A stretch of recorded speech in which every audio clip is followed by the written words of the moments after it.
তো hello guys, আজকে আমি আমার দাদা প্রথমে বেরিয়ে গেছিলাম। ভেবেছিলাম আজকে বল্লা যাব। তো আমরা এখান থেকে বাসে উঠে গেছিলাম 4-5 জন বন্ধুরা মিলে। তো এখানে বাসে প্রচণ্ড ভিড় ছিল।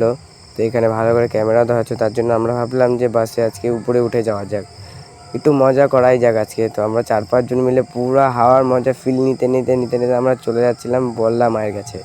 তো এখানে বাসের মজা নিতে নিতে খুবই ভালো লাগছিলো উপরে এসে, আবার ঠান্ডাও লাগছিলো। তো এখানে আসে দেখি প্রচুর জ্যাম। বাসে আমরা একাই যাচ্ছি না, সাথে সবাই যাচ্ছে। তখন 10টা 10 বাজে, সবাই বাসে মজা করতে করতে যাচ্ছি উপরে।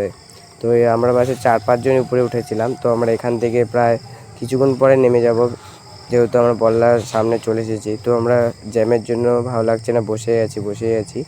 তো ওইখান থেকে আমাদের গাড়ি ছাড়লো, এবার আগালো। তো অনেকক্ষণ আগানোর পর আমরা প্রায় চলে এসেছিলাম। তাই বাস থেকে নেমে আমরা এখন ভিতরে চলে গেছিলাম বল্লা মায়ের। তো এখানে ব্লগটা অনেক বড় হয়ে যাবে বলে নেক্সট পার্ট আমি আরেকটা দিব।